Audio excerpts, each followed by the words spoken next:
주도니에 대해서 설명을 드리도록 하겠습니다.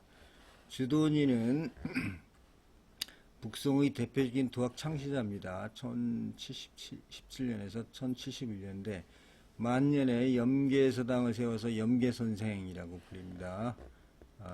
저서로는 태국 도설이 있습니다. 태국 도설이 역시 대단한 거죠. 여기서 지금 주의가 만들어낸 거죠. 태극, 음양, 오행 그래갖고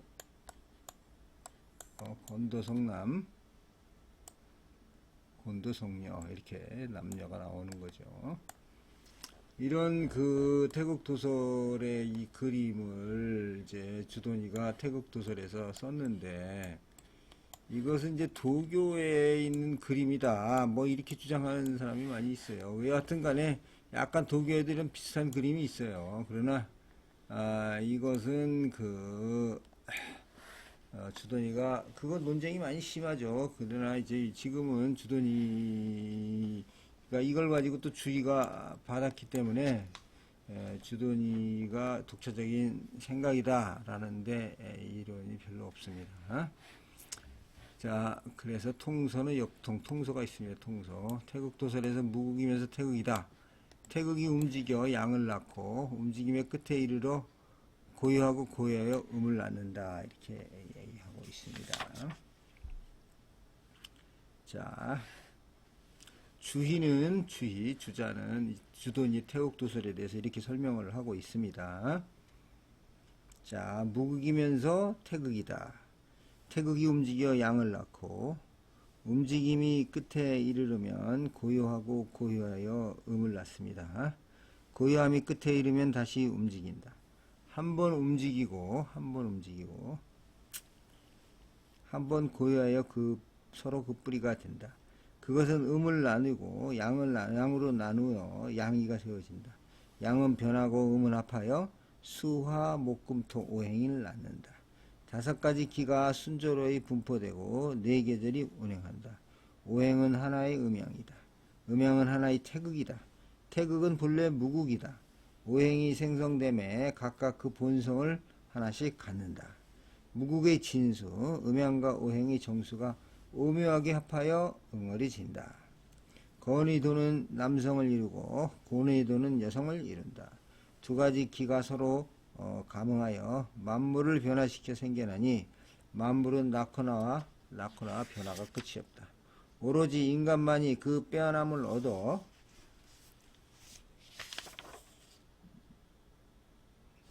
영활하다. 만물의 영장이다. 형체가 이미 생성되어 신묘함이 인지로 발휘된다.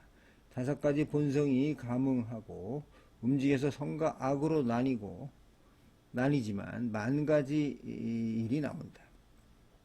성인은 중정과 인의로서 정하되 고요함을 위주로 하여 인극을 세운다.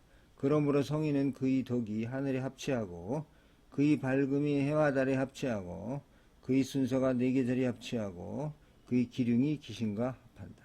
군자는 수행하여 길하고 소인은 도리에 어긋나서 흉하다.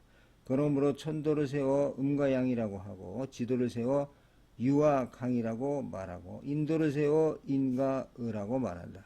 또한 시작을 궁구하고 끝을 돌이킴으로써 삶과 죽음의 도리를 안다고 했으니 위대하다 주역이여 이렇게 지극하구나 이렇게 주자가 쓰고 있습니다. 주자가 아주 그냥 그 주도니를 극찬을 하고 있는 거죠.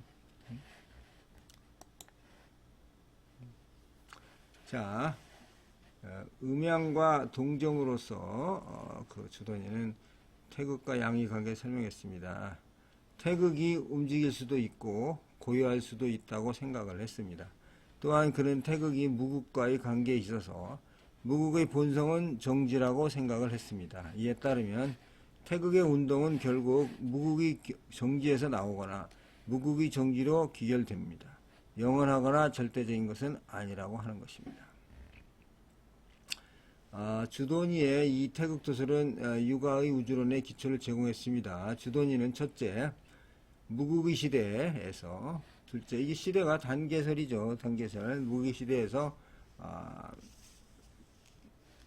둘째 태극의 시대 셋째로 오행의 시대, 넷째로는 만물이 형성되는 시기로 이렇게 구분을 하고 있습니다.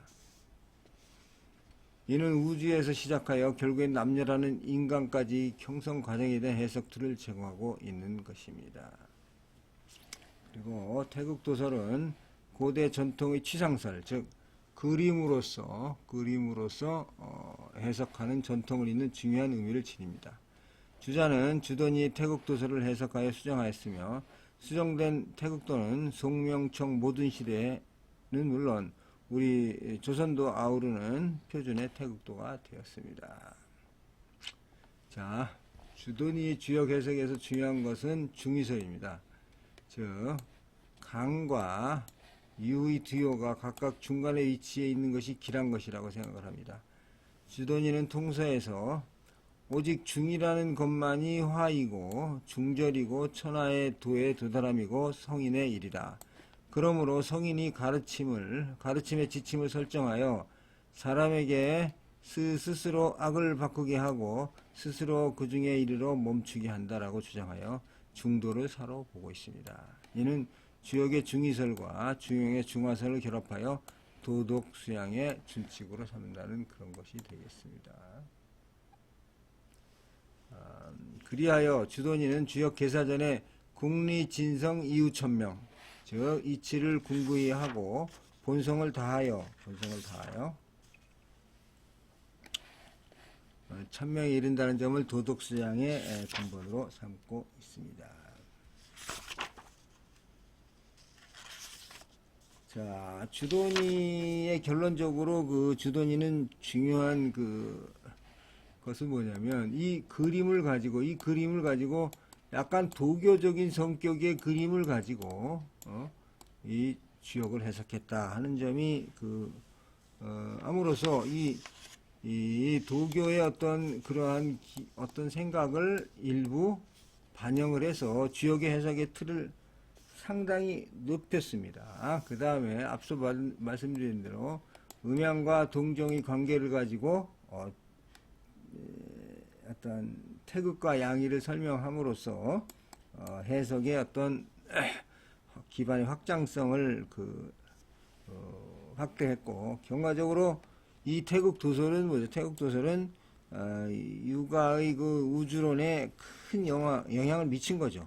이런 점에서 이 태국 도설 주돈이는 아주 중요한 육아의 주역의 해석의 틀이다 하는 점을 말씀을 드리고자 합니다.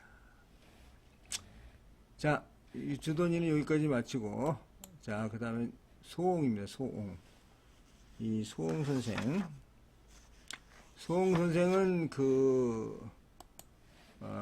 여기 같은 거의 1010년, 1017년이니까 주돈이나 소옹이나 북송 오선생에서 유명한 역학자입니다. 정의, 정호, 소옹, 장제. 정의랑 한 동네에 살았다는 얘기도 있어요. 이 동네에 살았다. 그런 얘기도 있습니다. 그래서 자는 유부고, 시어는 강절이 있어 소강절 선생이라고 합니다. 이 사람도 일생 동안 주역만 했습니다. 주여조선 한국 경세서가 있습니다. 소옹은 주역 공부의 즐거움을 이렇게 표현하고 있습니다. 나는 나이가 들어서 유학과 주역에 몰두했는데 세상 사람들이 말하는 즐거움은 거의 없지만 역학 공부의 즐거움은 만에만배. 만에만배. 이거 역학 공부가 얼마나 즐겁다는 얘기입니까? 이게 지금.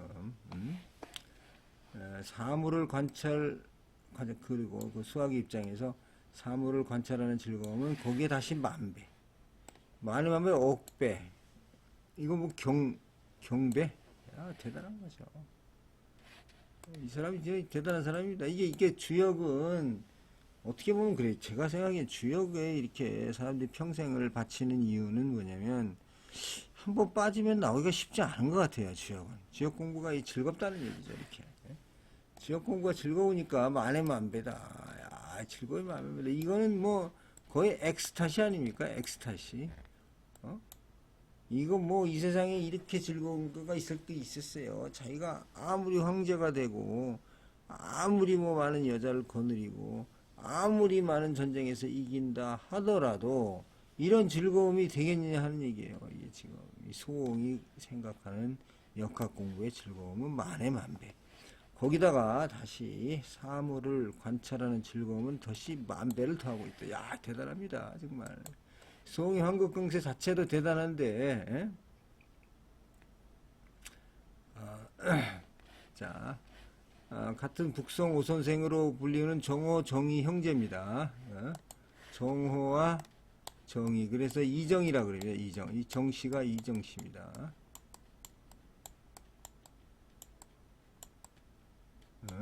그래서 정호, 정희를 이정이라고 그러는데, 정호 선생은 약간 심학파 쪽에 빠져 있었고, 정희는 역시 의리학파,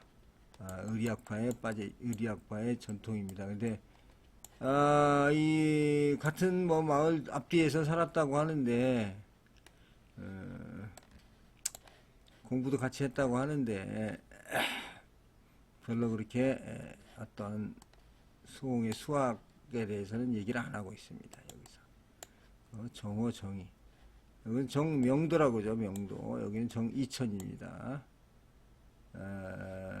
이 사람들 지금 여기도 뭐 맨날 주역을 했지만 책은 남아있지 않고 정의의 역전이 남아있죠. 역전. 평생 동안 주역을 공부한 사람입니다.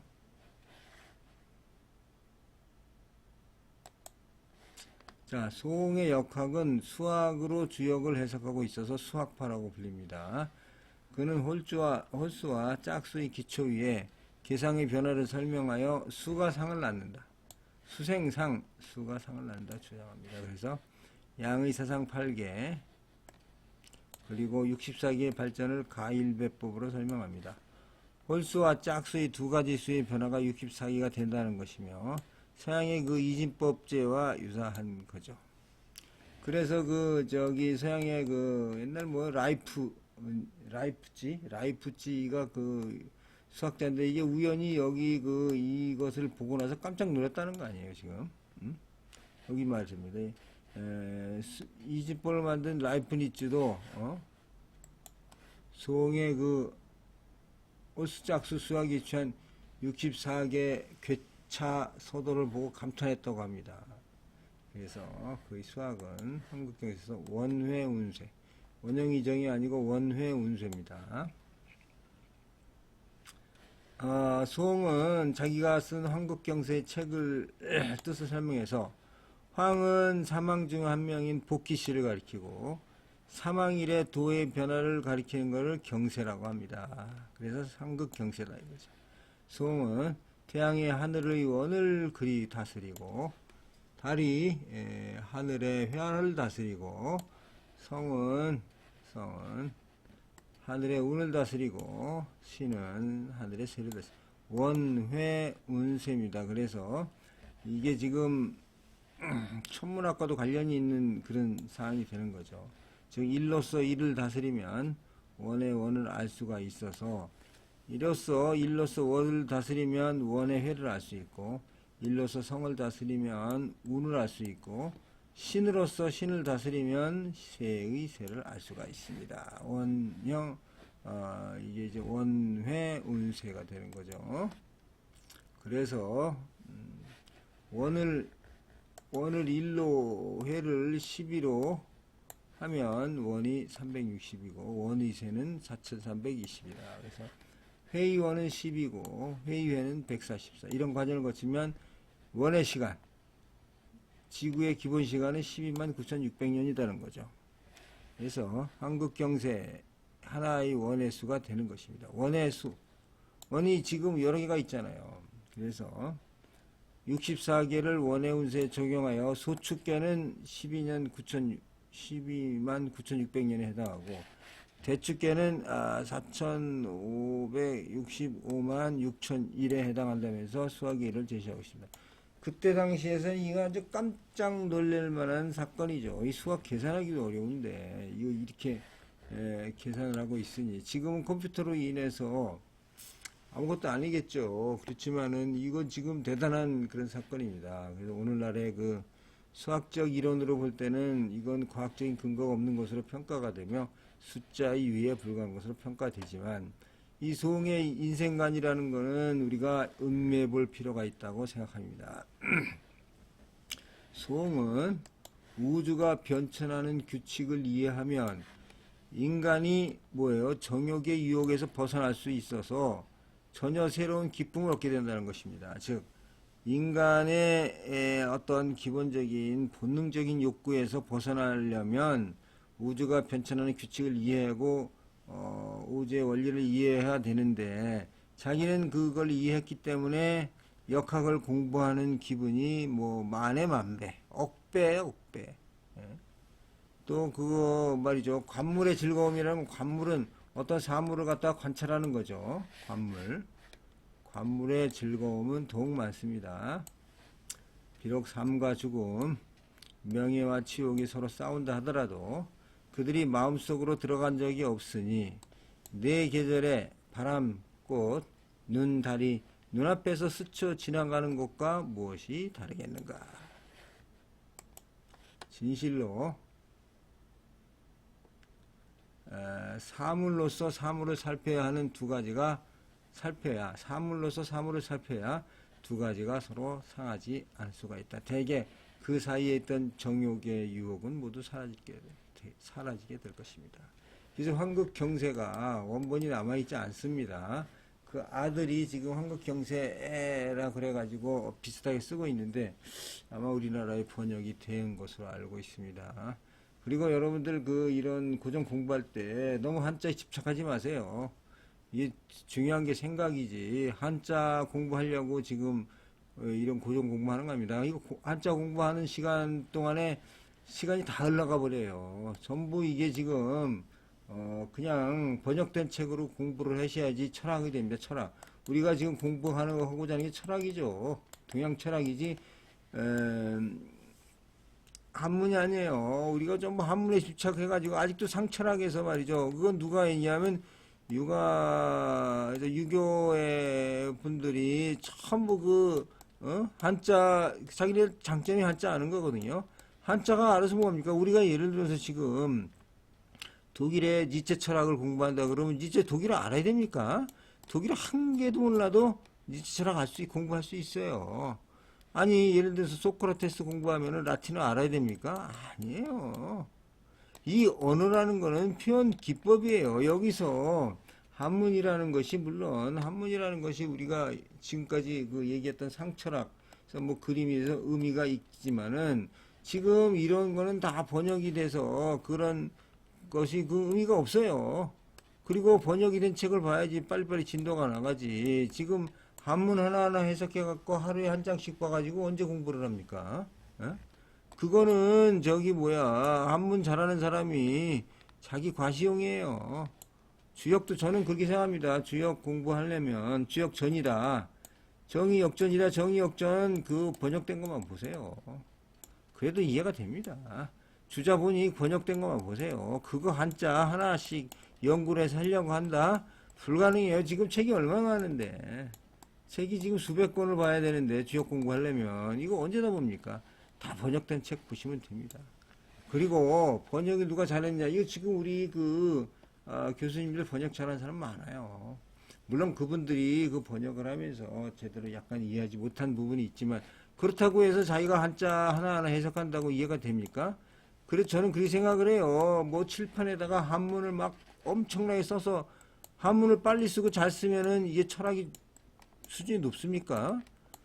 그거는 아니죠. 그거는 한자는 많이 알지. 우리말을 갖다가 예를 들어서 가나다라 마가사 막 써놨다고 그래서 이게 우리 철학을 잘합니까? 아니에요. 이거 택도 없는 얘기예요. 지금은 말이죠. 칠판에다가 라틴어를 막 써놨다고 해서 그 사람이 잘합니까? 전부 과시용이고 그런 사람일수록 쓸데없는 이상한 아직과 독선을 가지고 있다 하는 얘기입니다. 제가 너무 과격합니다만은 저는 그렇게 생각하고 그래서 한문을 갖다가 칠판에다 막 쓰고 시작하는 사람은 저는 안 믿습니다. 왜? 이 사람은 한문 공부를 한 사람이지 철학 공부를 한 사람이 아니에요. 철학은 그게 아닙니다. 지금 철학은 이런 소음 보세요. 이게 지금 한문 공부가 무슨 소용이 있어요. 자, 쓸데없는 얘기 그만하고 가겠습니다. 소홍의 선천역학은 마음을 중시합니다. 그래서 소홍의 태극은 곧 마음입니다. 마음. 모든 변화와 형상들이 마음에서 나온다라고 주장을 합니다. 물론 여기서 마음은 성인의 마음을 가리킵니다. 이러한 그의 주장은 도가의 심성학설의 영향을 받은 것이라고 평가됩니다. 물론 주관적 사유론이라는 비판을 받은 것은 당연합니다. 여하튼 소홍의 이 환극경세는 상당히 중요한 층인데, 지금 사실 소홍의 환극경세는 약간 이 수학적인 측면에서 사람들한테 요즘 컴퓨터가 나오니까 소외가 돼서 약간 점치는 사람이라든가 어떤 비밀적인 해석을 하는 사람들, 소홍은 좀 비밀이 많다, 숫자의 비밀을 푼다, 뭐 이런 식의 어떤 모임에서 많이 보고 있더라고요. 근데 하여튼 환극강세서도 필독서 중에 하나입니다. 그래서 이것도 전부 번역된 책을 보시면 좋겠습니다. 자, 이상입니다. 다음 시간에는 우리 정의, 그 유명한 정의 역전, 정의 선생에 대해서 알아보도록 하겠습니다. 자, 이상입니다. 감사합니다.